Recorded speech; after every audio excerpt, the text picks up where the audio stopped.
Hello everybody and welcome to this video. It's a hot day here in the city of Calabar, and today we are going to discuss Nebuchadnezzar, the beast, and the siege on Jerusalem. Also, we will touch on the only pagan or non-Israelites who contributed to the writing of the Bible. In one of my recent videos, I discussed the whereabouts of the Ark of the Covenants. I also touched on whether it is in Ethiopia, Jerusalem, or somewhere in Jordan. Please find the link to this video in my description. Please come with me. Hello everybody and welcome to the Constable.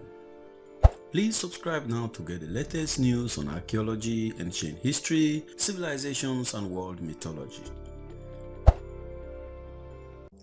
In the third year of the reign of Joachim, king of Judah, came Nebuchadnezzar, king of Babylon, unto Jerusalem, and besieged the city.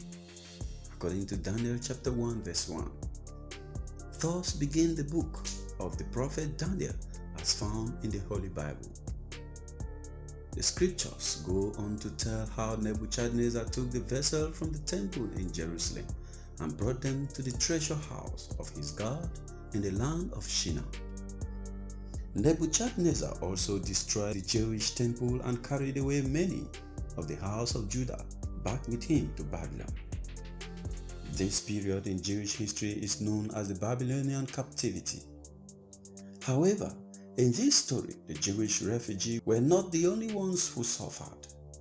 For even Nebuchadnezzar, the very king who took them captive, would be stricken with madness and suffer with this condition for a span of 7 years. As the story goes, one day King Nebuchadnezzar was walking through his palace and spoke of how great the kingdom of Babylon was that he had built. But as the Bible says, while the word was in the king's mouth, there fell a voice from heaven, saying, O King Nebuchadnezzar, to thee it is spoken, the king is departed from thee, and they shall drive thee from men, and thy dwelling shall be with the beasts of the field. They shall make thee to eat grass as oxen, and 7 times shall pass over thee, until thou know that the Most High ruleth in the kingdom of men, and giveth it to whomsoever he will.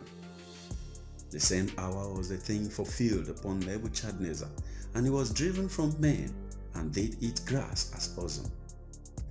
And his body was wet with the dew of heaven, till his hair were grown like eagle's feather, and his nails like bird's claws. Daniel chapter 4 verse 31 to 33.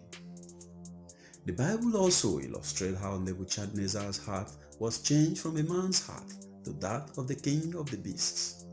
Daniel chapter 4 verse 16. So here we see a transformation of a human man created in the image of God into an irrational beast of burden.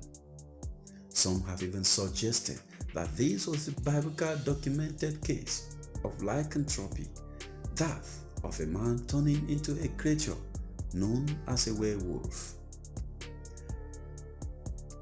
Luckily for Nebuchadnezzar, he was delivered from his beastly condition. For after 7 years had passed, he lifted up his eyes unto heaven, and his understanding returned to him, and he blessed the Most High God, the King of heaven. Then Nebuchadnezzar was re-established in his kingdom. An excellent majesty was added unto him.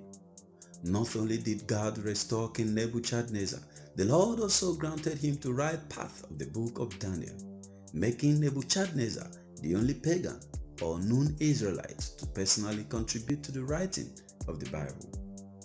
Another account or legend, rather, which associates Nebuchadnezzar with that of an animal comes from the Ethiopian holy book, the Kebra Nagast.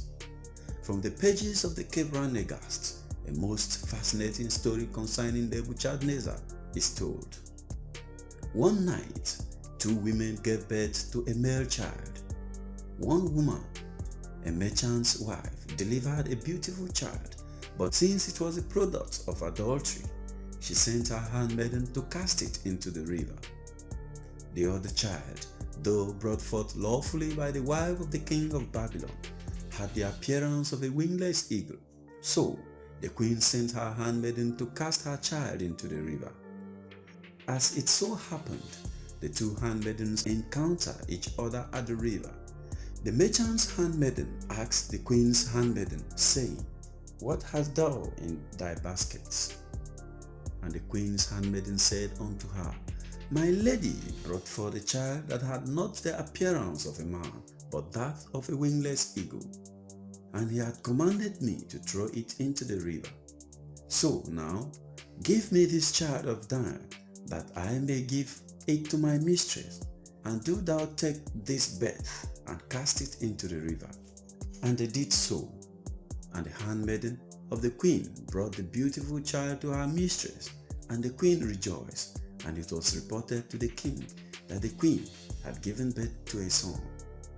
And the queen named the child Nebuchadnezzar, which being interpreted means saved by the feather of a bird. Returning to the biblical narrative, at the time of the destruction of Jerusalem by the Babylonians in 586 BC, the prophet Jeremiah predicted that Babylon would also be destroyed, never to be rebuilt or inhabited ever again, according to Jeremiah chapter 50, verse 35 and 39. It wasn't until nearly 2,500 years later that the attempt to rebuild Babylon was initiated by a man that many would say was brutal like the beast, none other than the late president of Iraq, Saddam Hussein, also known as the Butcher of Baghdad. Beginning in 1983, Saddam worked towards the rebuilding of the ancient city of Babylon. It was also rumored that Saddam Hussein believed himself to be a direct descendant of King Nebuchadnezzar. Evidence of this was found in the very bricks that were used for the reconstruction of Babylon. For on many of the bricks, an inscription in Arabic was made reading, "The Babylon of Nebuchadnezzar was rebuilt in the reign of Saddam Hussein." However, the nearly decade-long war with Iran shattered Saddam's dream of rebuilding Babylon, the ancient city of his ancestor Nebuchadnezzar. Thus, the prophecy of Jeremiah that Babylon would no longer be inhabited forever was fulfilled, according to Jeremiah chapter 50, verse 39. At this point, one may begin to ask, why would a good and loving God turn a man into an animal, or at least give him the heart of one? The answer is pride. It was because Nebuchadnezzar lifted up his heart a little too high that kindled the wrath of God.